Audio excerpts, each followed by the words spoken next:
Welcome in, everybody, to the Lastella Report here on the Bleacher Brothers Sports Network. Robbie Lastella here alongside Drew Scuilla for another edition of the Lastella Report. Drew was just on the wild snap here on the Bleacher Brothers Sports Network, joining us here to talk everything FAU. It's a big news day here in the world of Boca Raton. Drew, what's going on? Nothing much. Feels like forever since I've been on the Lastella Report. Thanks for having me. You mentioned the Wild Snap. Show up on Tuesdays, 5 p.m. I'm there every week for an hour. Speaking of, something we'll talk about, Tom Herman. Maybe there wasn't a lot of wild snaps, but metaphorically, there certainly were during his time at FAU. I'm excited to talk about it.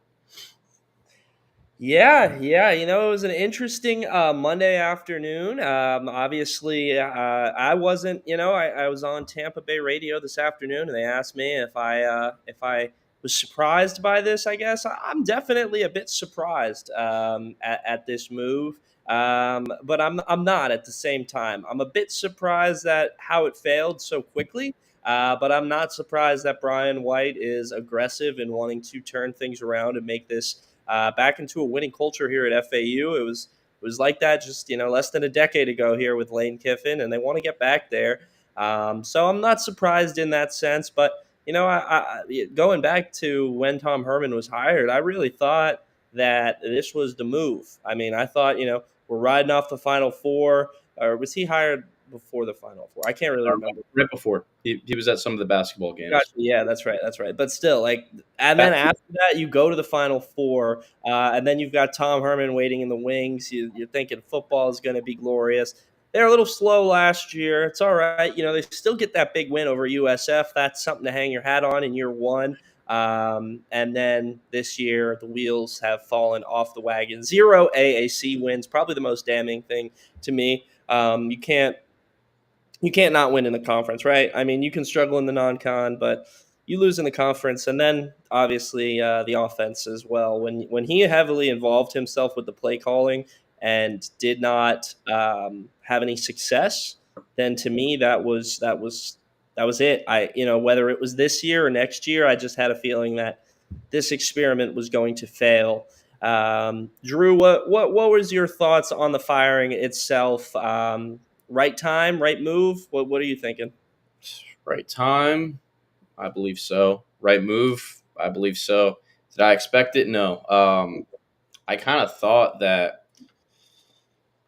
Brian White would be setting the 3-year rule, which I understand the reasoning behind it, but I think the writing was on the wall for Tom. I definitely think it was the right time and right move.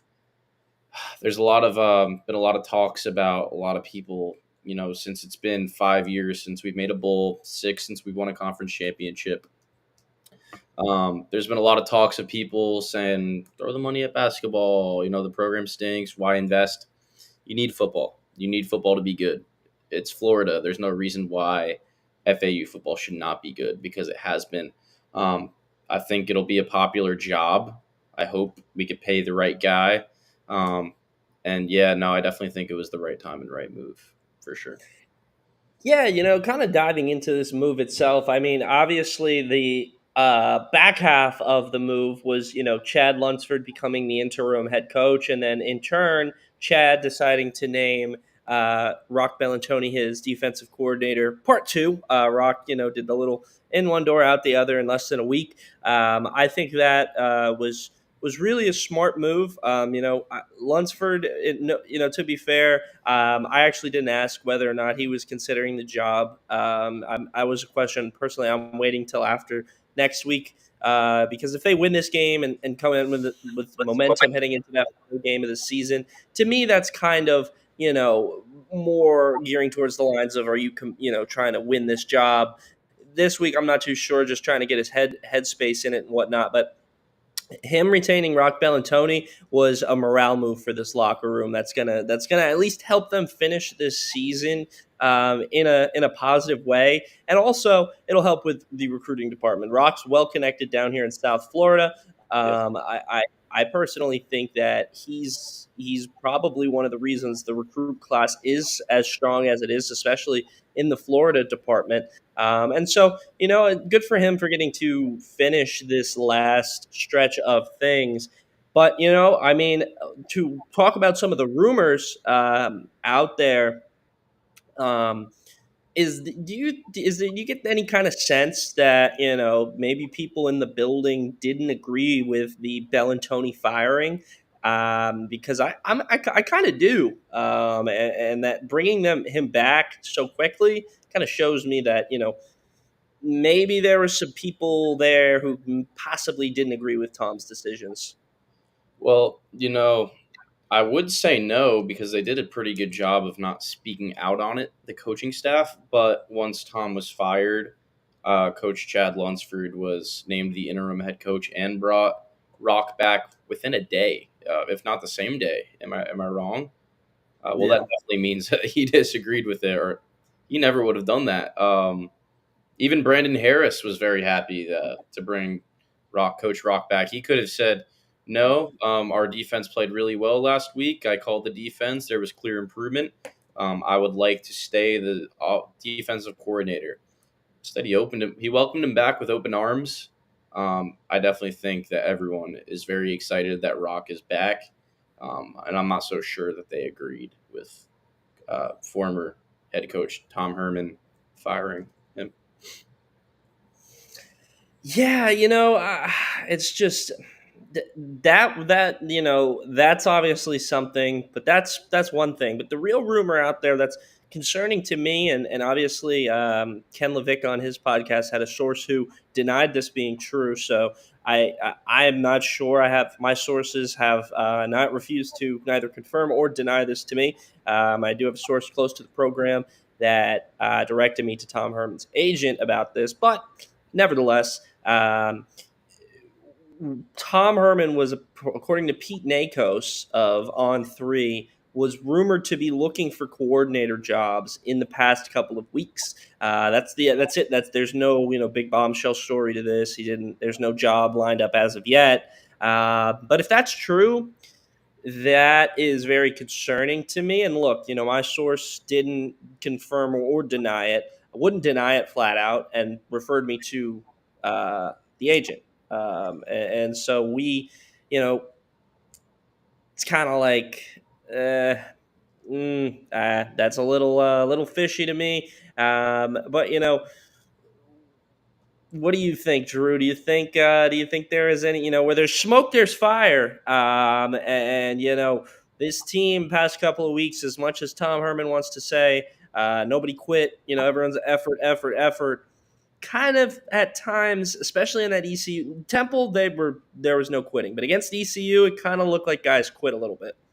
All I'm going to say is, yeah, I don't know, but that kind of stuff doesn't just come out of thin air. There probably is some substance to that, and if it is true, shame on Coach Tom for giving up on his football team, which gave him NIL dollars, gave him some time. Um, you know, they let him keep his coaching staff intact. After going 4-8, it's very easy, for maybe some boosters, maybe some people to say, "Hey, it didn't work. You got to do this now, or else, we don't agree with you."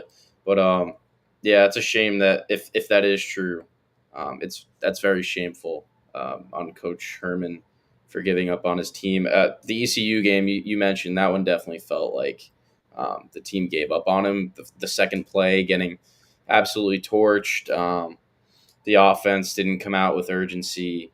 A lot of mistakes. Just didn't look like they wanted to be out there. Seemed like ECU was smacking them in the face and they wouldn't fight back, which seemed like the opposite of Coach Herman's message in year one. Yeah, but do I think it's true? Very possible. That stuff doesn't come out of thin air. No, it doesn't. And it's tough because Herman came to FAU and has been really nothing short of really respectable to the media, to the fans, Yeah. to really everybody. It's just the on the field hasn't been there. But you go back to his tenure at Texas, and wasn't necessarily as well liked as he was here at FAU. Now it's Yep. Texas. I mean, you don't win a, you don't take that team to a serious bowl game, competing for a championship, then you're failing and you're going to piss people off. But you ask people at Texas if they believe this was true, they would probably go on a rant about Tom Herman and everything he did at Texas. Now, I'm not one to read too much into the past about that, but that it's just not a good scenario. And Brian White isn't a very aggressive AD. He's not going to sit back and watch the moneymaker of his athletic department go down the toilet. So, if that is true, that wasn't going to fly with Brian White. Whether there was top 10 recruiting class coming in next year, whatever. I mean, even if FAU was successful right now and Herman was shopping P5 head coaching jobs, Brian White wouldn't have fired him, but he would have a list ready to go of to replace him. So he's an aggressive AD, and whether or not that's true, whatever. But the on-field success wasn't there. There was zero progress being made, none at all on the field. The team last year was better defensively, and it was better offensively, which you let the quarterback go. You could have had Daniel Richardson again if you wanted him, and you let him go. I'm not saying Daniel Richardson would have made this team a bowl team, whatnot, but last year it was better, and so I don't know. I mean, that's a tough allegation, but I understand why Brian White definitely made that move. Especially considering where you're at in the AAC. 5 other teams make the moves. And I don't know about you, Drew. I mean, put, bias aside, I mean, I'm an alumni, you're a student. But I really do think FAU is probably the most desirable job outside of East Carolina. But East Carolina is going to retain their head coach. They're going to Oh, retain Blake. they already said that? No, but they're making a bowl game. The fan base is revitalized under this guy. If they don't, that would be stupid. The last time they went out and made a hire, they got it wrong. So Situation, and I'm glad you brought that up because my thing is, I can't really think of too many, and I guess NFL would probably be where maybe the teams have gotten scarred from it. I can't think of too many programs that have really successfully gone the interim head coach route. The team successfully performs, they rehire, and then they continue to have major success after that. I really like the coaching staff. I think they're great people at FAU. I still think post this year, I do think they should go the other way. I don't know ECU as much. I know that he was their defensive coordinator, correct? yeah, I do know he did a good job. So I'm not saying it wouldn't work out, but I mean, off the top of my head, I guess kind of lack of homework on my part. But I think of because I can't really think of a college that did this, but I know Antonio Pierce, did a great job with the Raiders as an interim head coach. Gets brought back. He kind of stinks now. wasn't Dan Campbell an interim? No, he was brought in from New Orleans. But yeah, off the That's top, right. I just think Antonio Pierce, everyone loved him. They're like, we need to bring him back. He gets brought back. Wow, you're 2-8 and don't have an identity on either side of the ball. I would be worried if we were to do that for FAU and we were to have similar structure to the previous 2 teams run. I think we need to go a different route, and we have our list. Dan Campbell was an interim coach for the Dolphins in 2015. Drew. I Was think it was that after was that after they let go of Philbin, or is that yeah, before Philbin? I think that was Philbin because they went Gase after that. So Yeah. it should be Philbin. They had him. They had him right there. They had him, but he wasn't a head coach yet. He wasn't ready then. I stand on that. I think he would have been fired a few years later anyway. Everything happens for a reason. I'm happy for him. So Yep. So diving into that, what you mentioned, Drew. So obviously, I got kind of the feeling that Chad Lunsford wasn't necessarily pursuing this head coach job. But to be fair, wasn't a question that was asked, so that's just my assumption. yeah, But assuming I'm correct, and that's way things head. Brian White mentioned FAU is going to do a national search. So who are we thinking about, Drew? I mean, I have a list of 6. If you want to if you want me to go 6, you want to go back and forth. What are we feeling here, Just Rob? give me what you got, and I'll see if I have anything different by the time you're Sure. done. I am sure this is probably the hot name, the number one name, in my opinion, is Kendall Briles, the son of Art Briles. He's currently the offensive coordinator at TCU. They have a pretty good offense over there at TCU. They have a top 30 scoring offense in the country. Before that, he was at Houston, and before that, he was at Arkansas, where at Arkansas he coached KJ Jefferson for 3 years. He runs what he calls a relentless tempo offense. It's an offense where a lot of teams do it. SMU does it. Ole Miss kind of like that Tennessee-ish style where they sprint after they run a play, they sprint the ball to the middle umpire so that there's no delays, that they get the play call in, and then they snap the ball all within, once the play is over, probably 20 seconds. They like to work fast because the philosophy there is the more plays you get in, the more opportunities there are for scoring. Now, typically that has led to worse defense. However, it's worked here at FAU. With Ole Miss, that system that Ole Miss. It was at FAU from 2017 to 2019. Kendall Briles was the offensive coordinator here in 2017 when we had Jason Driscoll. I watched a few of his videos. He mentioned that Jason Driscoll was an extremely smart quarterback with an extremely subpar arm, but he was a winner and he was extremely intelligent. So it worked here. I think Briles would. I don't know if he'd be my number one choice. I definitely know he's going to be on that. I know he's going to be on that list for Brian White. I'm sure that's been a hot name around FAU talks. 100%. Yeah, I like both of those names. Yeah, and then my second is Brian Marion. I'm not sure how interested he'd be in the job. I do think he would be interested in the job because he'd get 3 times the pay increase. He'd become a head coach and come back to Florida. He was a Miami Dolphin actually, where he played running back in 2009. You've talked about it, not on air, but on Twitter. Brian Marion runs something called the Go-Go offense, which is kind of picking up in college football. UNLV, they have the best offense in the Mountain West. You could debate them and Boise State, but Boise State is Ashton Jeanty. UNLV doesn't. UNLV's doing this right now with a backup quarterback actually, and they're really they're scoring a lot of points there. They run this offense where they have 2 backs in the backfield at all times. Super unpredictable, super fast, super exciting. Brian Marion's considered probably the top offensive coordinator in the country right now by a lot of people. So I think Brian Marion, I'd be very happy with that hire. My number 3, this probably is my number 1. Might be a little riskier. Probably probably on the riskier side. I love Todd Hartley from the University of Georgia. I'm going to quickly pull up Todd Hartley's resume.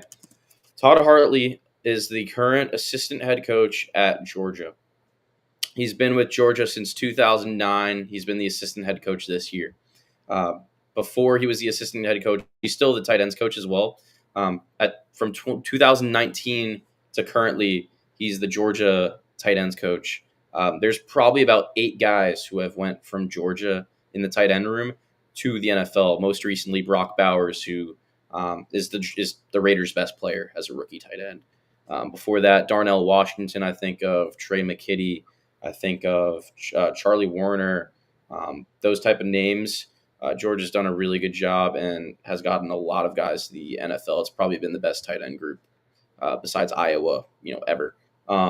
So before that, he actually was in Miami. So right there's a Florida pipeline. He was in Miami from 2016 to 2018. He coached a man who was in the NFL named David Njoku, who's gotten multiple. He's gotten multiple contracts. He's also coached a man named Chris Herndon, former New York Jet, who got to the NFL. So right there, he was in Miami for 3 years. And before that, he was at Marshall as a safeties coach, a tight ends coach. So he's been in the G5. He's been in Florida. and he's currently the assistant head coach of the greatest college football coach, Kirby Smart, and the greatest college football program the past 3 years. So right there, I just think we have the ability to bring in a guy who could bring in a championship mindset immediately to this program. Where it's risky, he's never been a coordinator. He's never called plays on offense or defense. He's strictly been a position coach. He has coached on both sides. Doesn't mean that um, he is a mastermind at that craft. Now that we're at three, what we thinking, Robbie? The only one there I don't really know. With Hartley, not Halfley. Halfley was Boston College. Jeff Hartley, I'm not too familiar with him, but in terms of Kendall Briles or Brennan Marion, I like both of them. Marion, Boynton Beach native, which is always good. You need, he's had success now on both coasts, which that's huge for recruiting. Obviously you're not going to get a ton of West Coast kids to come here at FAU, but it's still it's not like you're trying to get people to go from California to Montana here. It's California to Boca Raton. So there's definitely recruiting aspects where he would be huge in, and the offensive side of things. Obviously, the concern, as you mentioned, would be defense. And for me, Rock loves Boca. I don't know, necessarily if he would be retainable, if that's something that would be considered. There at times there was points where the defense looked like it could be really really solid, and obviously at the end of this year it's fallen off. So I would understand if whoever comes in wants to bring in their own defensive coordinator, but in a situation like that, wouldn't be the worst thing in the world. You bring in an offense like that, I would trust Rock to have that defense, bounce back, especially new style of recruiting, getting different types of players in there. Wouldn't be the worst thing in the world. But for me, Kendall Briles is definitely a solid option. A lot of people try to disvalue him because of what happened at Baylor. But a lot of that is number one ancient. That's a while ago. I believe 2014 was when that happened. So that's almost a decade old now. And his father has paid for that. I mean, I don't think he's ever coached again Yeah, at any meaningful stop. So I don't know necessarily why Kendall has to pay for that. He wasn't yeah, very involved. So he's really, he was at Arkansas and they gave him a raise there, had some really good offenses, and he'd still be there right now. But TCU offered more money than Arkansas was willing to pay, and then an SEC school, which that shows you how much TCU wanted to go out and get this guy and have him be their offensive coordinator. So to me, I think he is a strong candidate. I'd be interested to see the staff he's able to build around him. I think his dad could potentially help him land some high name guys if needed. I'm interested to see. You talked about Ole Miss. I'm sure you're going to mention Charlie Weiss Jr. as well. That's a similar kind of guy for sure. yeah. I guess we'll get into it. I have a back three. He'd probably be my number one besides Hartley. I still really do believe that Hartley could be a home run hire if we hired him. But Charlie Weiss Jr., bring him back to Boca, offensive coordinator for us in 2019 when we won the Boca Bowl over SMU, won 11 games that season. He was a 24-year-old offensive coordinator the last time he was here. Craziness. He's 31 right now. Yeah, son of Charlie Weiss, who was the head coach. He was with Bill Belichick with the Patriots, then was at Notre Dame, at Kansas. Charlie Weiss Jr. has been everywhere with the Atlanta Falcons. He's been at Florida. He's been at Ole Miss. He's been at FAU. And he's been at other stops as well, like South Florida. I think Charlie Weiss Jr., so he's the offense coordinator and calling plays at Ole Miss currently. They currently have the second most yards per game in college. They score a ton of points in the SEC. His team is in position to make a college football playoff berth. That offense is really impressive, in my opinion. We bring him back. The issue being the money. He's currently getting paid $1.65 million, which is even more than Coach Tom Herman was getting paid. My answer to that is, hey, you want to win? Let's stop worrying about the last $400,000. Let's cough it up because I'm tired of not making bowl games. I think it's a worthy investment. I understand $400,000 is a lot of money. Let's bite the bullet. Let's spend more money on coaching that has worked, coaching that's dominating college football right now. So that's my opinion with Charlie Weiss Jr. Would love to bring him back. He's also a South Florida native, so I think that would be big. I'll get a crazy one out of the way. Me and you both are fans of this guy, Dan Mullen. Don't know if he's interested in coaching again. Understand we went 3 times in a row with a retread head coach. It's worked once. Um, I just really like Dan Mullen, man. I think he was wrongfully fired. I think the recruit he doesn't like to recruit. I mean, Lane Kiffin didn't like to recruit here, but guess what? We have a transfer portal we could dominate now. I wouldn't say dominate, but when you have a coach and you have the and you have some money, you could do good things in the transfer portal. I think Dan Mullen would have recruited a hell of a lot better if he had the facilities that got made after he was at Florida. I think he still was able to recruit guys like Kyle Pitts, like Anthony Richardson, who were top 5 picks in the NFL draft. So it's like, Was able to get guys like Justin Shorter out of the portal from Penn State, Naquan Wright, wasn't a portal guy, but developed him. Van Jefferson came with him out of the portal. Now he's in the NFL. So he was doing the portal before the portal was cool. yeah, He's going to come Damian, back and be fine. yeah, Damian Pierce. I mean, he's had a lot of talent at Florida. He recruited Kyer Elam. Like, to say that he won't recruit is craziness. I think he'll recruit a top 5 class in the AAC immediately if hired here. And I think the difference between him, Tom Herman, and um, Willie Taggart is that Willie Taggart was more of a CEO level head coach, where he didn't call an offense, didn't call a defense, and didn't really have a staple offense or defense. I think he liked hiring coordinators that did different things in the past. I think Tom Herman became that because he stayed away from the game for so long. The last time he was coaching was when he was, playing during a little bit before COVID. So Tom Herman was away from the game for so long, and he went to the Bears to be an analyst. I think college football caught up to him, made the wrong offensive coordinator hire, in my opinion. So that's the difference. I think Dan Mullen ran a great offense the last time he was in college football, and it wasn't too long ago. It was just 3 years ago, and the team made a bowl game. I understand a bowl game isn't just the expectation at Florida, but the dude wins, and he wins a lot. So give me my fifth, and then just to close it out, a name that I was interested in because I've seen it thrown around a few times.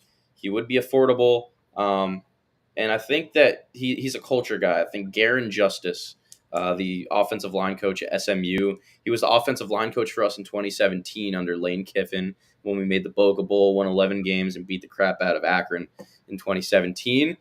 Since then, he was also at Miami as the offensive line coach, where he did good work there. He was a player at West Virginia on the offensive line. He was an offensive coordinator at UNLV, where he developed a strong run game. And most recently, he's the offensive line coach at SMU, which has been a dominant program in the ACC. They have a chance to make the college football playoff just in their first year being called up from the G5. I think Garin Justice is a realistic, cheaper, if you want to say that, option that could come in and be a culture guy and develop some strong winners at this program.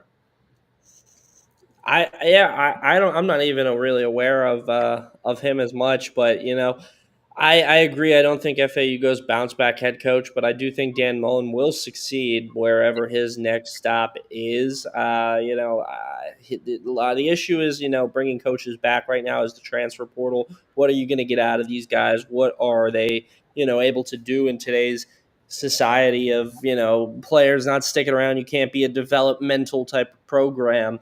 You can be, but you have to settle for that. You're not keeping a lot of these guys. So didn't work out for Tom. I think it'll work out for Dan. In terms of Charlie Weiss, I think he's really young. He's a guy that's going to be well connected and be able to get a staff around him. So I don't necessarily think his age would be an issue. But you've got a serious rebuilding situation going on at FAU. I wonder how 31 years old, if you come in here and have a rough year one, what does that do for your psyche, your morale? Does that discourage you? Does that fire you up? Does that get you better? I don't, guys that young, it's kind of tough to tell. So I think, he would come in with a ton of experience, be able to get coordinators, but I don't know. One thing I'll say with Charlie Weiss, I think that dude would bring in some absolute stud transfers, and I think he'd develop some unreal tight ends. Uh, Something we've lacked a little bit of tight end production since um, 2019, and rightfully so. But Charlie Weiss developed one of the best college tight ends, frankly, ever at Florida Atlantic, and that was Harrison Bryant, one of the only tight ends since the Mackey Award came out to have 1,000 yards receiving in college. That's kind of like it's kind of unheard of. I mean, 1,000 yards receiving in the NFL is crazy. They get 17 games in college. You get a guaranteed 12. I think that system would be really good. I think if they decide to stay guys like Zeke Moore, Wyatt Sullivan. They're Wyatt Sullivan specifically is just a great athlete. I mean, imagine an offensive mind like Charlie Weiss. Would he be able to get out of Wyatt Sullivan? And then Zeke Moore, he fits that blocking mold. He can catch the ball too. I think that could be a lot of fun if Weiss were to be brought in. What I worry about is the defensive side of the ball. If you're to Ole Miss hasn't been known for some great defense. FAU didn't even have great defenses under Kiffin. I wonder if he'd make the right hires at defensive coordinator compared to I think a guy like Hartley. I think we'd have a dominant defense. Bringing a Georgia guy over, I think, is something that would be possible. It would definitely be interesting to see kind of what the decision is, because Brian White has gone all over the place in his hires, not in a bad way. I mean, Yeah, first couple SEC guys in Dusty, Jordan Clark. He didn't hire Dusty. Jordan Clark, Jennifer Sullivan, he hired and then he hired Dusty. oh yeah, Yeah, yeah, he did. yeah, So SEC. Then you go get Jacobs, who's Big 12, and I think with this hire, I don't necessarily think I don't necessarily think it has to be somebody that's close to FAU. I think he could go completely out of the box, I, and yeah. it worked out for basketball. Football's a little bit tougher if you do that. But I trust him. I think he understands that it's a critical time to win in football. And it's kind of you wait another year to do this move, then you risk the progress that you made being too late, and then you're stuck in maybe an AAC that's not the same in 2, 3, 4 years that it is right now. So it's better to get things on a positive track, especially with basketball trying to maintain that success as well. Not the best start to do that, but still a ton of time for basketball. Football, no progress in year two was kind of a no deal, no brainer for Brian White to let him go. We're gonna Robbie, take a quick. Yeah, what are you gonna say? one thing I just want to say real quick, because I keep bringing up Todd Hartley. You brought up John Jacobs. He was kind of known when Jeff Goodman tweeted out that John Jacobs will be the next head coach at FAU. He mentioned he's considered one of the nation's top assistants. People are calling Todd Hartley the nation's top assistant, the next big hot shot in college football. I kind of think of him as an equivalent um, of college football as John Jacobs, if I were to say so myself. Maybe a bold take. I think I could see us going in that direction, and I would be very excited. I'd welcome it with open arms. We shall see. I'm going to keep a close eye on this. I do expect them to have a coach in mind and potentially announced between December 1st and December 6th. The portal opens, I believe, on December 6th. Um, Somewhere in that 5-day range window, I expect FAU to announce their head coach and hit the ground running to try to retain guys, but also to bring new guys in. It'll be a tall task, but that's the world we live in now, folks. So yeah, we're going to take a quick break here on the Bleacher Brothers Sports Network. When we come back, we'll talk to you guys a little bit about FAU hoops for a couple of minutes before we get out of here. Joe Q following us up at 9 p.m. Got all the horse picks winners on his show. So make sure to tune to that. Stay tuned to us, though, here just after the break. We'll be right back.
Welcome back, everybody, to the Bleacher Brothers Sports Network. Just after 8:40 here, talking some FAU hoops. Big weekend ahead.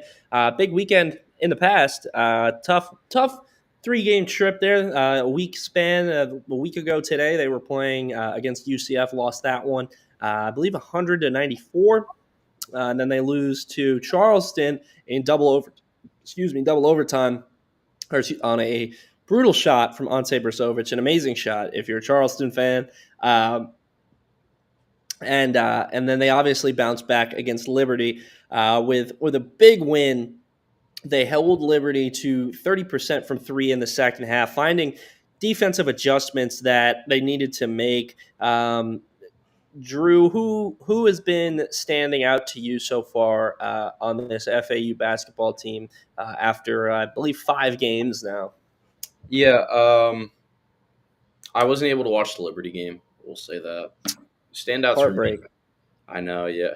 I did watch the Charleston game. One thing I will say, I really love the Caleb Glenn edition. I think he's like one of those, the prototypes of man amongst boys. He's just an absolute specimen. It's very clear athletically.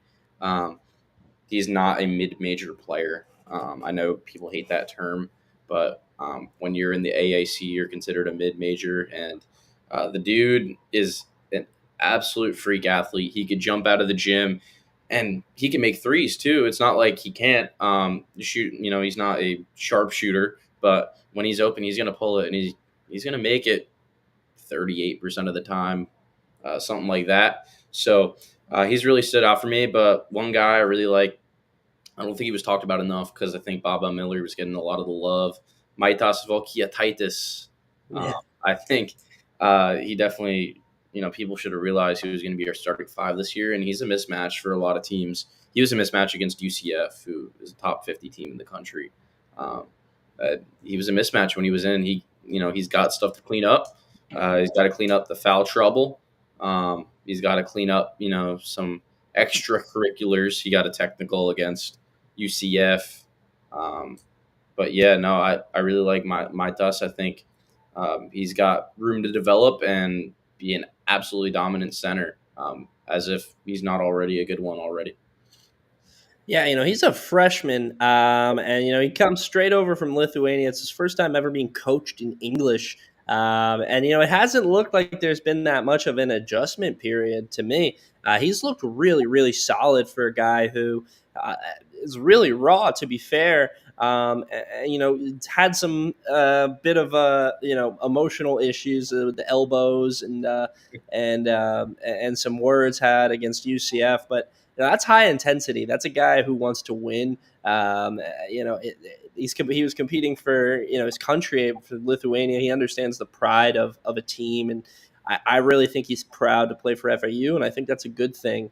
And same thing with Caleb Glenn. He's in a tough situation last year at Louisville, a program where they had, I think, couple wins, maybe like I don't know, single digit wins for sure. Kenny Payne, it was spelled Pain at times, because it was just a rough time at Louisville, and for a young player that could be pretty damning. But Caleb Glenn hasn't let that phase him. He found a really good situation, it seems, in FAU, coaches that are positive and really trying to embrace him, and it's worked.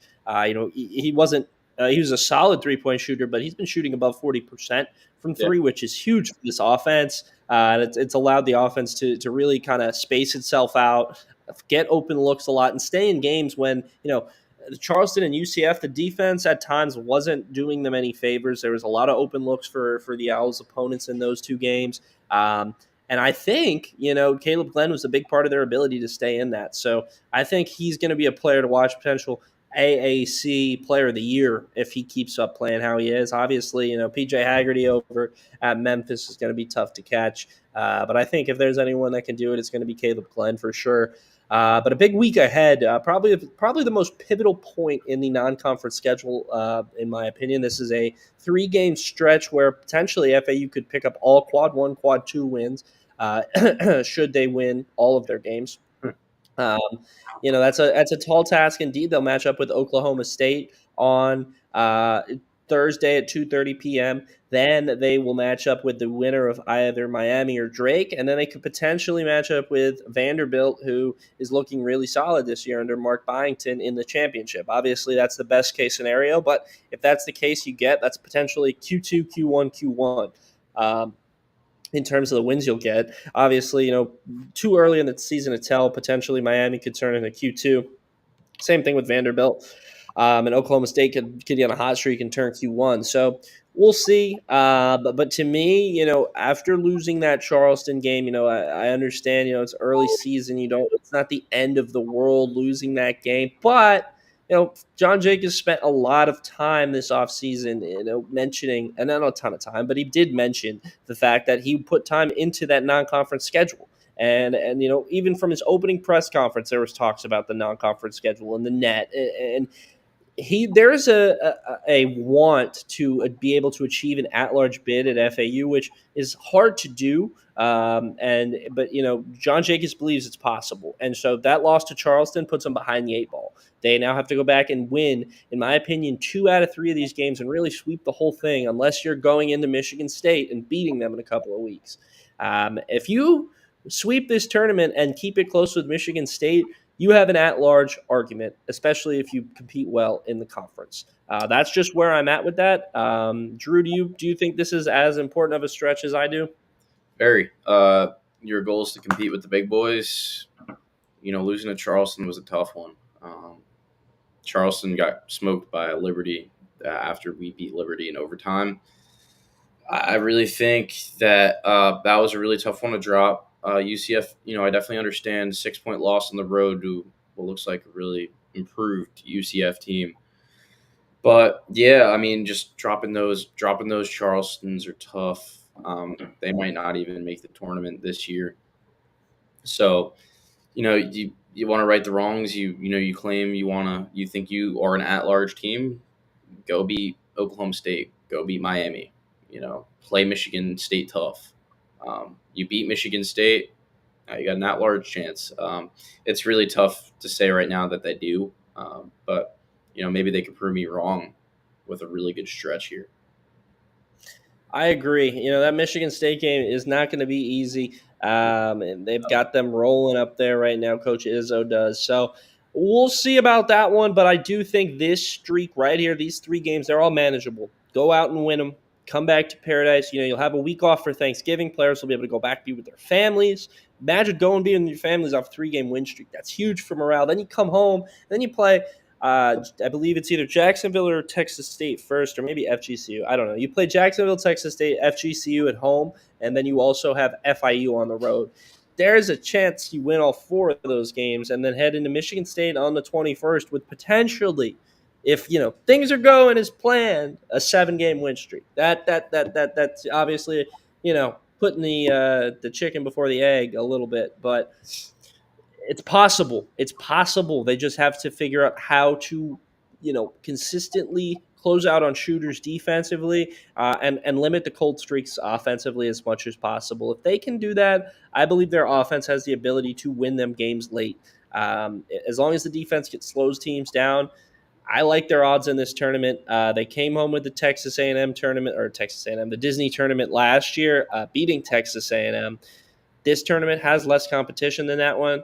Different teams, I get that, but I like FAU's odds in this tournament. We shall see if they can pull it out. What are you going to say?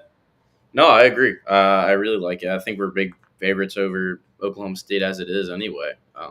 So, yeah, I'm really excited. I think, always getting, I like to say it, P4 wins. In basketball, it's not as prominent. You could be a great team in the AAC. You could be a great team in Conference USA and beat, a team in the ACC, and it means nothing.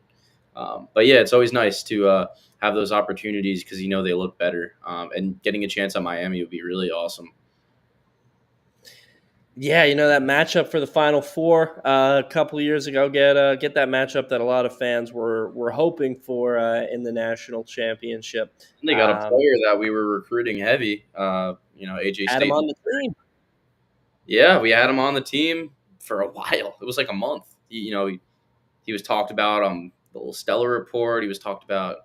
He hopped in our Twitter Spaces. A Delray Beach kid. We're in Delray Beach right now. It's like, something happened. I don't know if it was him. Don't know if it was something, but I something. like Ken Evans. Go to Miami, and he did. I So like Ken Evans. That's who FAU replaced his spot on the roster with. Ken Evans has hit some big shots for FAU so far in a couple of these games here in the early season. So, lot to like about this FAU team. Lot unfolding with FAU football. Make sure to stay tuned on all the social media platforms. FAU Owls Nest, Bleacher Brother. Myself and Drew will have rumors, we'll have thoughts, we'll have takes, we'll have news when and if it breaks. All over the X platform. So make sure to stay tuned over there. If anything crazy happens, we'll between now and Thursday. My next show will be on Inside the Burrow over on the Owl's Nest YouTube. So we'll talk more about that over there. Make sure to catch Drew's show on Tuesdays, Wild Snap. And right after we log off here in a couple of minutes, Joe Q will hop on, give you all the horse picks you need to know. Folks, thank you so much for tuning in to the Lastella Report tonight. For Drew Scuilla, I'm Robbie Lastella. We'll see you next time here on the Bleacher Brothers Sports Network.